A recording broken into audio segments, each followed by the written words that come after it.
กันทุบุยรินโซฟาเชนสงปนีนะจูรินโซฟาจูลลปันจอยมอยเดียนี่รินโซฟาจูลลปันจอยมอยรินโซฟานี่เราอันออกมารินโซฟากันอมบกามีชิงตักปอินที่สะกันฟาเตซิงะกันรินงำกันรินโซอันออกมากันรินโซเราจะปีโป้กันกอลตีงำเราเตอันอมกันตีโตค่ะอามาสเบลจานาคันเช่นขันนาคันลันปันมินชิลตัวจุดยังอังจวนรินโซฟาลัลปนาอรินโซฟาจะปีลัลรัมทุตัดไฟซงอมนะทุกฟังกิมชวนสิงไฟซงอมนะจะปีจูลัลปันอรินโซฟาเตเนนักจวนอักลทีระนาฮาร์ซาเลหุ่นคิรคานเลหุ่นเชอมตอร์นาราบชาตักมีนันตอร์ไปเราส่งโปตัวไทยตัวลัลปันอรินโซบางินอันทิลตอร์ส่งโปจูมีอายนัสโซกินตอร์นารัวมาโปอชวายะทลาชับนาไลนี่เซมีอายทลาชัมนะเลสวาลาอชวายะบุญมิวสิสอยเชียนนี่เสมีเด็ดดนอายะตัมเลนัสาอินมูสิสอยเชียนอัตอร์ดีระมาจะเที่ยงอันจวนจุงมีเด็ดจูลัลปันอรินโซฟาเจลอชวยดานอันนี้อชวยเด็ดจวนนี้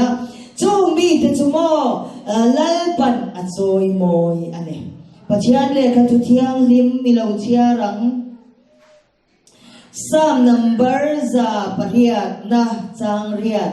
gilit chu kata ani manase po kata ani Ephraim ram chu kaluhum him na ramani ti hi Juda chu kalal na munani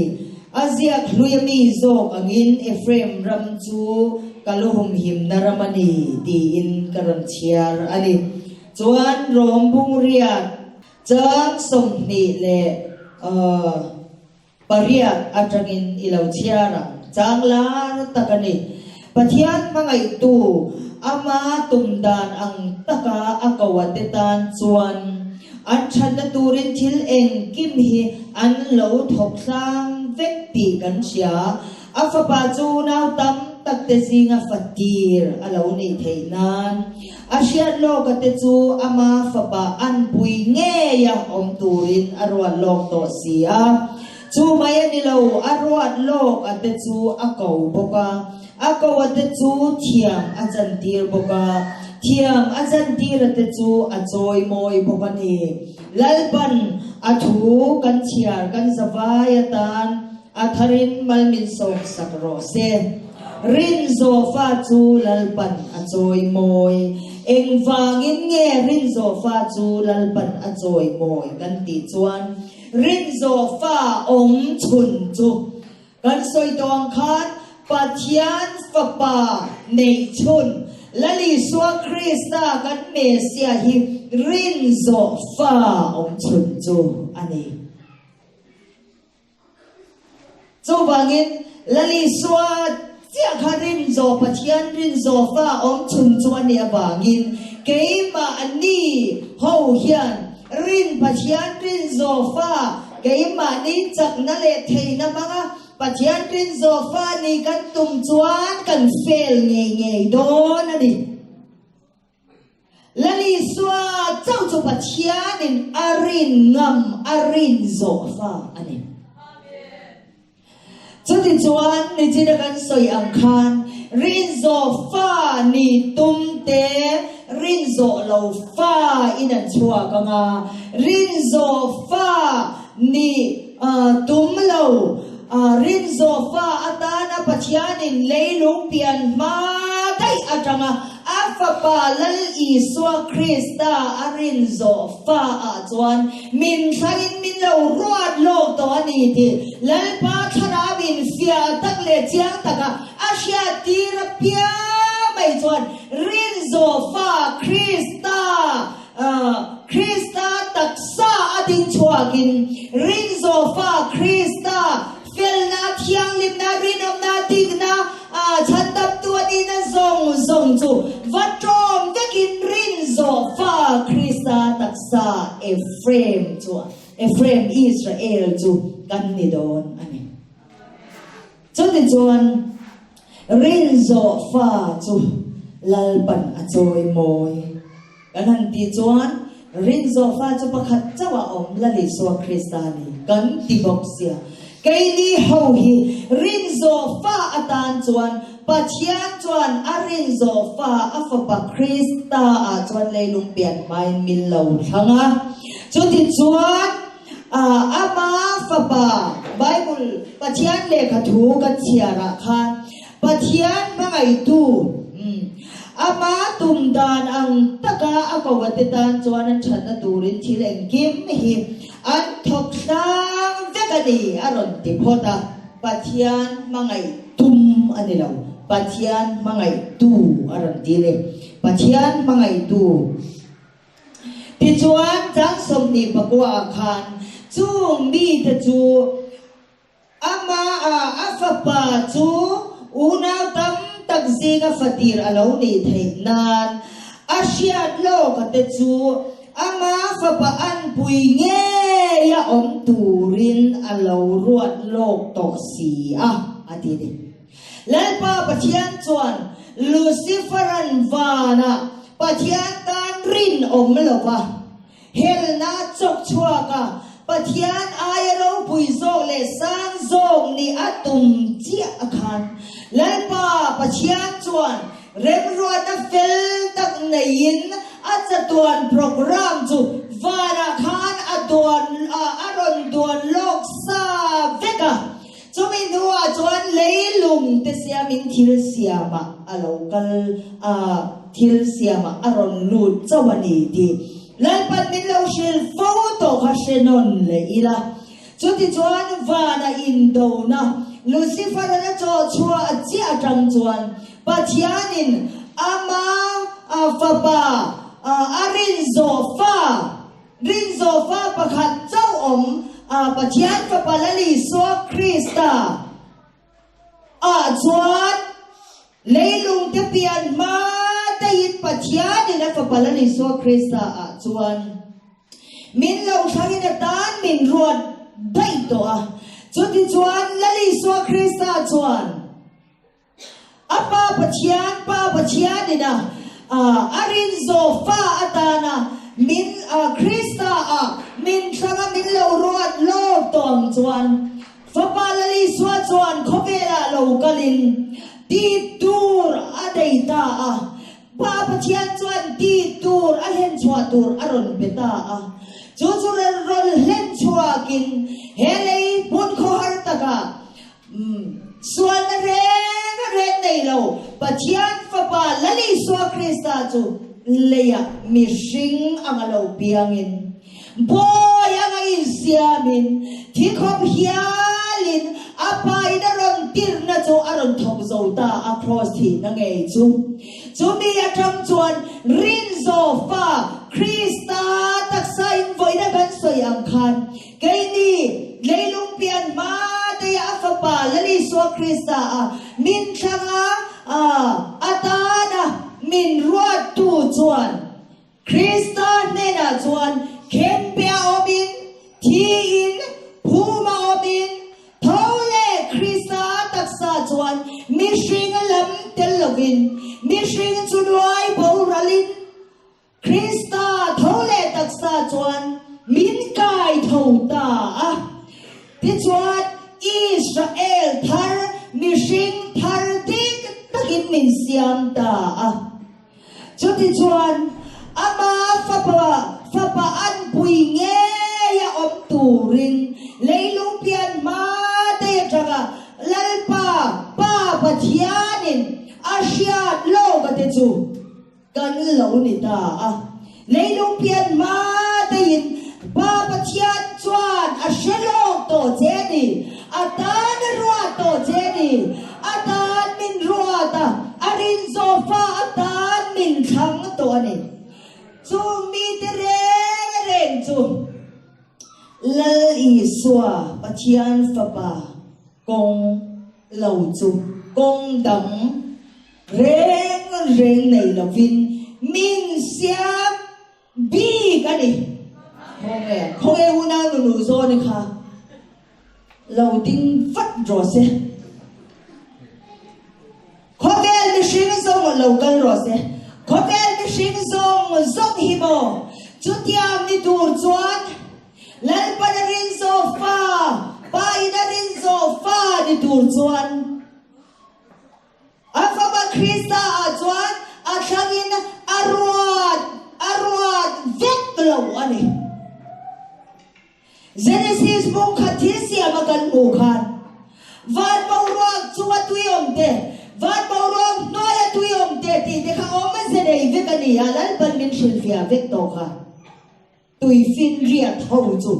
Lucifer Paul dekha nia van maurak noya tui hau kha van maurak chu Pathian tharau soina nia van maurak chu tui om chu lal ban leilung pian ma te tanga Fapa Krista arin Zofa ai o Lucifer to ne tu atana arod long athan long diam to te kan ni thil sia ba Genesis bung khata lalpan atalang victo thil sia ba khan chuba chuan lalpan arin Zofa atan na arod lo athan bi te chu kan ni bi kan ni khot el mi shing zong hi athang lo ania kai ni ero chu min thang mai ni lovin min thang bi ka di kai ni ero chu lalpa leile pa lal per chuan arin Zofa atan leilung pian mai na Fapa lali so Krista chuan min lo thang bi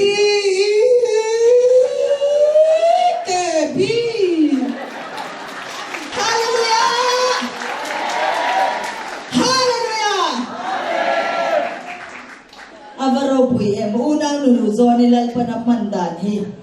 araw pui kho maya lalpan na ko vele hen atithei kal zela araw pui taktakan ni khatyang anga lalpan titura minti na chanju bi khan bi rod bi kan ni na kha bi na kha chiang turin lalpan minti ne sani somni alaw ni ta lalpa dam na in khom pui alaw zo don ta kanin chentar don ani mani veng mani khuat thaba kanom don kay mani nin do na chukan ma chon cheu don tu marin the ni don sila ba chuta chuan rin so fa di tu mini lo galangeo ini thailo apagin pachiani na pa Krista ape jeni hallelujah so apapa Krista chuan pachianin leilung pian bayin alaw thang bi jeni bi ke kha thai gil lo turin lalpan min tua chumang chuan ati sabita kan nu thei po una nu zo ni han chu kol dan le tak sa che dan zong nen khan bi ni naram kha khan bi lalpan ata na arwan lo bi kan ni na kha lalpan chin chia turin khati khan lalpan min suai ani Israel de pachian kan pachian so fakinom ro se so ti ang lalpan athan big arwad big reng so ama fabaan pui nge ya om turin alaw rot lok to siati kan pachian le khathu chuan lalpan rin sofa atana leilung pian ma athan le arwad lok tereng so arin sofa lali so Krista pathian fapaan puige ya om turin lalpa pathian chuan milaw rod lok dai ito ani avahan mag-em kan kong so bang chuanin oh hallelujah avahan raw puyen hey chey hanti kwal vela la na mun le choy boy na mun kha kan kong ani velo choy boy kan om point relo tito ani zel lali swa pathian fapa an puige ya om tura lalpan alaw rod log diam to kan ni hallelujah lali swa kong law chu kong dang kan nei law kan ma try to Krista ani kong eli lali swa andol binti ba se kan dol law lali swa chon dol nekin kan thilu chunga hian alu in min lu chil zo kani Krista thole tak sal lo min lal pa chon min tin chwa dir zo kani hallelujah parau pui en hallelujah abahan lo pui en aba fapan pui nge ya om tura lalpan arwan lok te han ni chu abahan mak em kan va phulo si em heti mai kan ni amai ro chu lalpan min shia ani min shia min thang ani ai mi tam tak le tun hun zentel longa chuan longam zongin soya zentel pathian thua chuan khan big om te hi an ring lo ni chu an ring lo som na huna adua pia lo kalru athoda in kim khoi na chan chin cha dok tu rin ti kha zentel pathian thu chen chin tura lalpa pathian in Israel te zar zo tura alo ruat sakha ni awangin som te raman oma dua pia ti kha ni awangin kole khan ti te hi lalpan atan ako athan arwad big om te hi an ring lawan Israel te chau hian go bi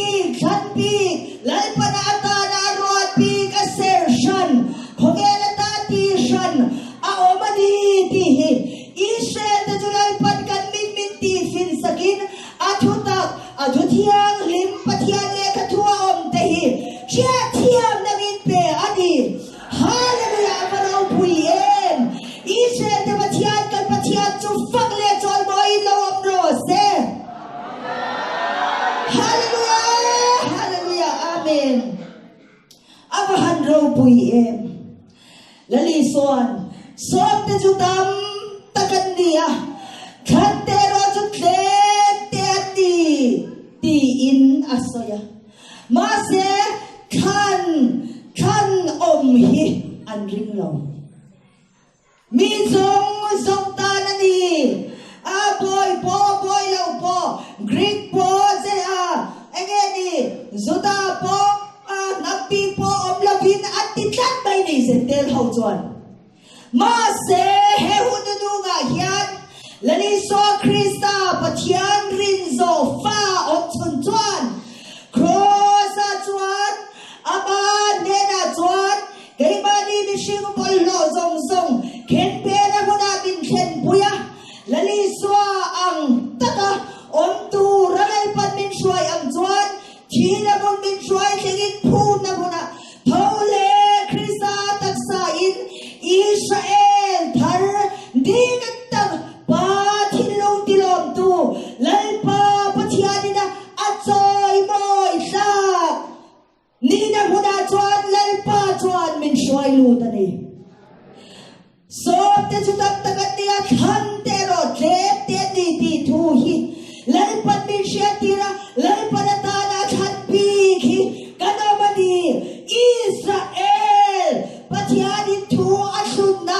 nam chu lalpan atira tangina tum char charani ti te hi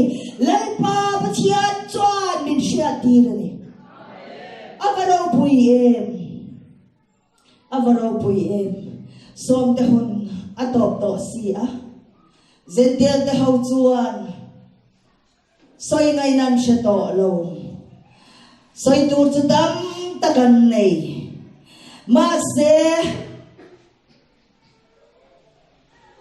a hi to di puntina tu mai ni to di Israel tende da lo chuan lalpat thu tharlap ama atanga chua arin zofa Krista atanga chua zel mai chu aron chok chua ta sia ekim mai chu afam kimina ron king ko lap to mai sia Krista leile pa na lalper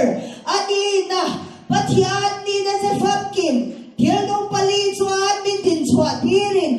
chandam tu di na muna chandam tu in min tin chua thira Klom na muna klom na ama klom na noi nung takachia lo ang alaw om na nun khan min tin chua thira rore na khau taka ken ko na tur huna pa rore na khau tak chumin ken ko dir le a avatam hem thil nong pali pathian ni na se fam kiba pathian rin zofa Krista thole taksa in Ephraim Israel tharadik tak pathian shin nge te chu tun huna hian lalpan min shwai ta a katsang na zong min lak sakin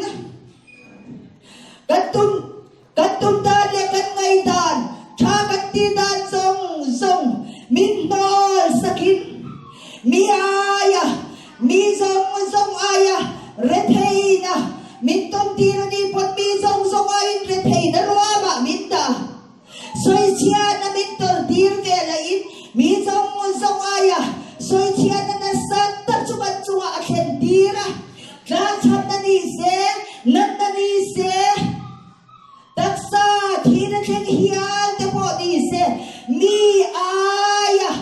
mi ten antor aya na sa vetsu ama fapan puinge ya om tura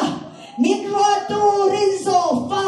Krista taksa di chuak ta chu lalpan tul huna hian min shwaita ani hi ma se chu mi te chu ani lalpan a choi moi te chu abaro pui em lali so Krista po athong ta pa ding ma chuan choi mo in om ta ani kha pa in a choi mo hi aman ro pui em ko ve la bi string zong in min choi mo ya pa chia đi na trôi môi thầy lâu đi cho lâu ôm lúc tụ cái này ôm lâu lúc tụ cái này mà sẽ không em được sinh dòng in anh trôi môi thầy lâu ba mình trôi môi thầy lâu ba sẽ ba ina mình trôi môi hiền luôn đi chú ai luôn cho ôm lâu đi arin zofa ama faban puinge ya tura arwan lo te kan ni awangin lali swakal kong zela chuan pa pathian chuan min suaya ma se lali swa lalpa pa pathian rin zofa ang chuan pa pathian min joy moy ni khovel hian min joy moy lo ma se pa pathian hian min joy moy me kani hiu nau tu an soi chi na le khabu chung cha ma hian gal pat le khabu min lo zia tir ve sia bukhat chau ziak te bo doctorate degree te an ron dong vel sia itu soi ile khabu zia i aro pui em sia tinge o hetiam anga doctorate degree bo an ron pek re lo je min tia elal ba dam na mi te mi chung atang hian ani lo hun dang dai atang ni ni chuli chuan min tinok no ka kha ni lo ve lal kai chu lal pana a choi moi kania khovelin min choi moi thiam hlei ne mo le ka ti ral na thinga lo chua khan top 10 na literature howin top 10 kha an thanga idel ve ni an ron tia ka BLBS no ka soma en tinge ka tia kan vakal ve ni khami tum khani khami tum po khan number 1 tur khan bar 2 a bindani zong zo khovela chuan pathian choi moi ni lo mi hring choi moi tur hian min chuai lo ni pa in min choi moi chuan a to ka ni aro pui ni ma se le khabu chung cha nga hian kai ni chuan sinot kha number 1 a da ma ron pom ma se kai ni chuan number 1 kan thi thau che an ron ti chu ti nga min ron ti nak chuan o mani lalpa ro pui ro se lalpan leilua hian choi moi na dom tur hian min ti lawa ama min choi moi tur hian min chuai ani ama fa pa an pui nge yom turin arwal lok te zinga ka tel sa tawangin chu ni kan kong kan ke pen dan hi top 10 na chuan ron lang non mai major operation tek te po haron lang zela ma se kan sei tum tak chum pathianin arin zofa ama fa pa an pui nge yom tura arwad lok te kan lo ni hi khovel sir da na chuan asyo min moi phong sak te po lo ni ba se vat pathian kan pa kan pathian chuan choi moi na lan lu khum chu kan ta na lo ta ni ama han ro pui em lan pa pathian na choi moi hi ani chatuan dai chu khovel in choi moi na mai hi chu ran le mai tu thira di efe ma chuan mi le mai choi ka ta ke ka ti do enge ani ka hiat chian to khop hi bo tin kan lo ha chuan ta ni hi ti chuan ama fa ban pui nge yom tu ra alo ruat lok te chu mai ani lo aron ti ta arwat lok a te chu a ko boka lalpan ama fa ban pui nge yom tu ra arin zofa om chon lalin swa krista ang nge om tu ra leilung pian ma alo chan alo ruat lok te kan ni sia wangin kay ni chuan lain shelo ma ila lâu lên xe lâu mà ina arwan lâu tereng chu lalpan mit cầu ta ani tu tena mo lâu kalvero acha e mai thi ni lovin len pa pathian chuan arwan lâu ka te chu mit cầu ta akong zo turin hei ngai hi kong ti chuan ni ti bin sha tirin akong chu mit ko bu mit cầu ta ani Abahan rong pui em hallelujah kan padil hotel lulem chu mai chuan ni lo ako wate chu thiam achan dir boka ala tita zela len pan min ko mai ani lo ako wate chu thiam achan dira ala han tile tani chu len pan ro lo te chu min ko wa ako wate chu kan lo ni ta ako wate chu kovel hian thiam lo min san tirin ikan swali ti da dia ti glawadi oi chu ti khati min ti ba se mi te ti riam le musit mai ni ba ila lalpa leile pa na lal per chuan afa pan pui nge optura alo ruat lo te chu min ko mai ni lo in thia min san tirani hallelujah abaro buye kovel hian thia lo min san tir ba se lalpa pathian chuan thia min san tirani afa parali so krista a chuan thia min san tirani abahan ro buye chu mai ani lo thiam a san tira ta chu a joy moi poka aron tileta thiam min san tir mai ni lovin lalpan thiam a san tira te hi lalpa ise te pathian kan pathian chuan min joy moi ani min joy moi na hian leilung le chu athilom te chuan kovel machine te hi chuan min joy moi lo ma se lalpa pathian in min joy moi awangin lali swa pathian rin zo fa thole krista taksa Israel ni na thara lalpa na shwai tere hi chu mo lalpa thia min chan tir mai ni lawin min joy moi van lam hin lo aw lo thi na ni hallelujah balo pui em itrap zoi thia na ne che na khen be na ti du da na ichunga alo thlen lai khan lalpan a joy moi che ni ino na ru mai trap zoi lai po khan va chul hibin an lo aw lo ni ti sia ang che ai lalpa kal kong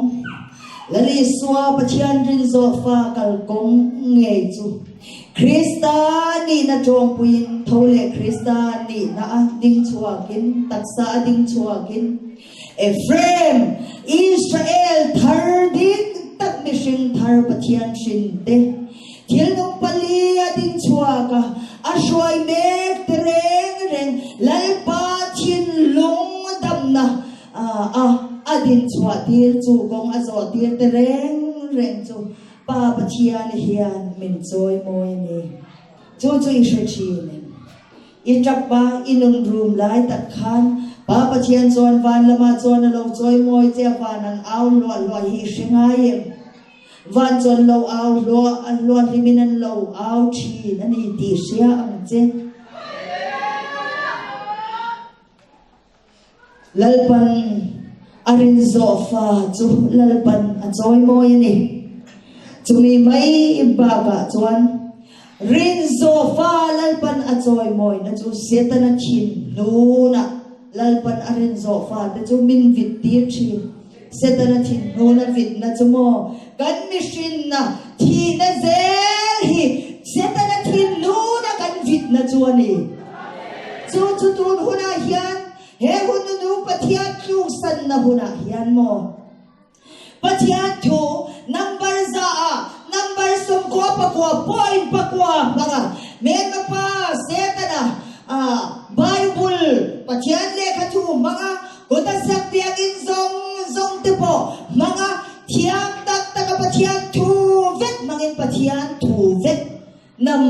za a som kwa pa kwa point pa kwa panginalaw kalani chuta chuan alaw kala thiam tak takinan ron soya ram nam sakal chung chak thu te khoi na chan chin tha thu te thiam takinan ron soya pathian thu number za a som kwa pa kwa point pa kwa mangkhat tuna hian Lucifera setanala atir kau te chu khotela hian an vak swau mai ni an vak swau mai ti chuan arab thak zia chu pathian chu khongai tu ani a khongai tu pathian ani a chu bang chuan abishin siam zong hi Shem muna khoi tu pathian ani awagin shem mun asiam lo shem mun tel lo van ram maron swak tani chu mi ken ko tu chu kan sheduem roman catholic hian na sa takina ron ken ko tani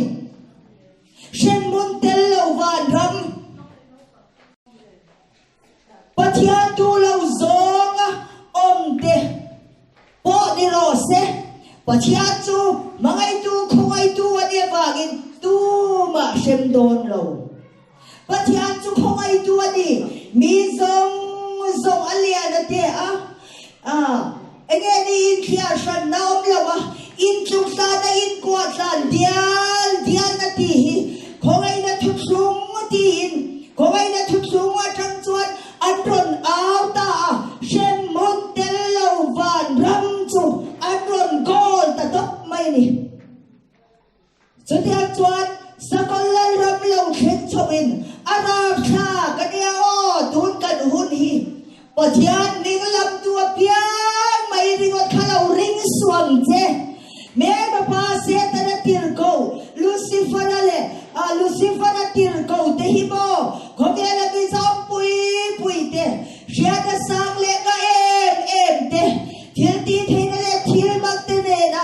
local anni chung lo she thia mang che chu tia mang chuan shem hun tel lo van ram pathian thu vek mang anron soita arab tha lu tu kan chu ti chuan kan soi tum tak chu poi pakhat chia setanan aman thela wa om chu Krista cross a kai ba di zo kan mishin na zong athi ze na hi setana thindu na kan vit na chuani a setana Lucifer hian pathian an ne lo na po lani pathian ro bui tak mai chu tlom takapoy ang aron in siaba miswal bertia cross aron thi na chia mai kha Luciferan pathian an ne lo na chuani hallelujah subang chuan kai ni po setana hindu na vittu ganti na chu ganti na ze hian ganti na hian ani setana hindu na kan vit na chu hey ani kung kwa kanai khan lalison mana jang dai ka chandap dai to chin ti a lalpa tharau chuan min bia a setana huat zong zelin ka kalti rang chena nakin hun lo lakal zela phai chuan mitang tak sia thamin setana huat zong takin thil kala ti tir don che ani min ti a chu kong chu min ron pan pui zela lalpa chuan chu kong a chuan min ron shoi zela ni tuna chuan zo ram mi pui le ram sang tlem te sia thian lalpan thi na thu cross a kai mani thia Krista thole taksa pathian rinzo Krista thole taksa din chuan na tak hi thina lo chuan nun na om lo nungin na thei lo thi a thi phot lo chuan tu ma hi at thau thei lo thi ma thole tum kha chu adik lo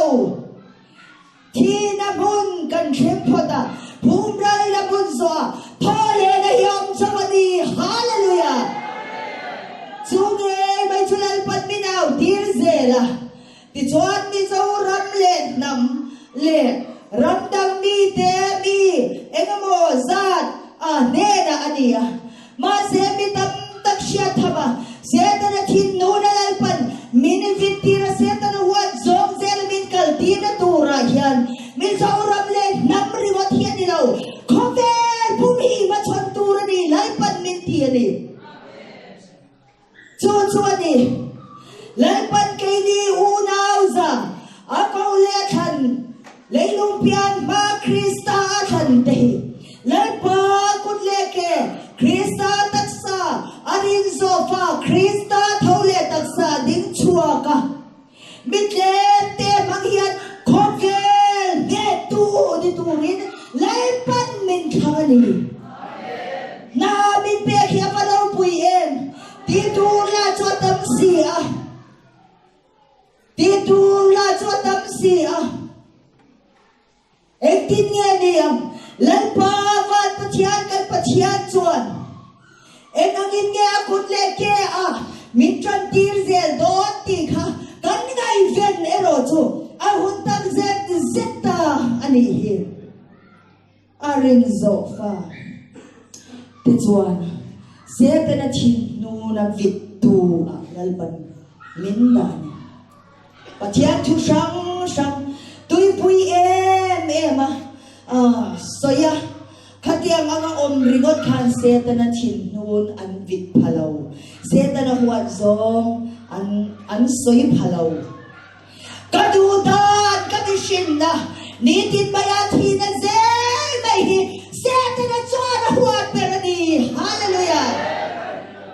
chutiang ang ni zel tur chuan se ta na thin nun na vit zel tur chuan kan samai ya lalpan athani minbal min so min ti chak vek ro se chati chuan se ta na thin nun na vit tu ta chu rin zo fa anni a kan ni a lalpa pathian chuan min choi moi ani kan thi hun lai she om kan ti hun lai ber kha Setanan min huat hun lai takani a vanin joy moi na min lo pek hun lai takani hallelujah hallelujah hallelujah ko hui em chuta chia chuan ram thuthung te nam thuthung sakol chung chang thu te hun bi je na pathian in buan na zong po aron khai dik fai vet to mai buhay na rin ang law zayon papitan. So tiyan nga seta na chinno na vitu. Lalpan na arin zofa. Ama fapaan puy ngeya. Om tura aruad log. Asyoy direng sumo. Efrem raksu. Kaluhumhim na ramani at yamkan. Lani swaluhumhim tu. Lalpan nilaw tatani tu. Kay maani inuhumhim na nilawin laliswa pathian rin zofa lalnale athunay na humhim tu nilaw data tichuan heram mizoram ngay bayhi chutiak atana lalpan athan nam athan ram zayon fanulal na basa la krista lalnale athunay na humhim na ram khogeram pumpuya aram laylung hi lani swalumin na rapturatana lalpan athan arwat kanina ang takin ram kin ko tuwa chuan lalpan min shuaitan min datan avaro buye chumi te chu may nilabit pathian lal nale chunay na pathian lal ram lalpa dam na chan sin cha humim chatu taksa chuan lalpan min da chuak ta lalpan min joy boy tani kay di dam na nilaw lalpa dam na pathian lal ram chan sin cha chumiyom siya chu pathian chu lal berani thunay tu berani thu chu thu to bani pathian ayalal dam thunay tu dam an om law pathian lal na le thunay na ka mani nun chaga khat humhim tua lalpan minda ta min din chwa tir ta lalpan alal na le at huday na humihim tua kan mi malnun ka lalpan min shuay ta so ti chuan lalpa rin zofa niin lalpan arin zofa at soy moy ate zinga chuan min tir ta ani abahan robui rin zofa chu lalpan at soy moy ani lalpan at hugan sa vay at anat harin man min som sa krose. Amen.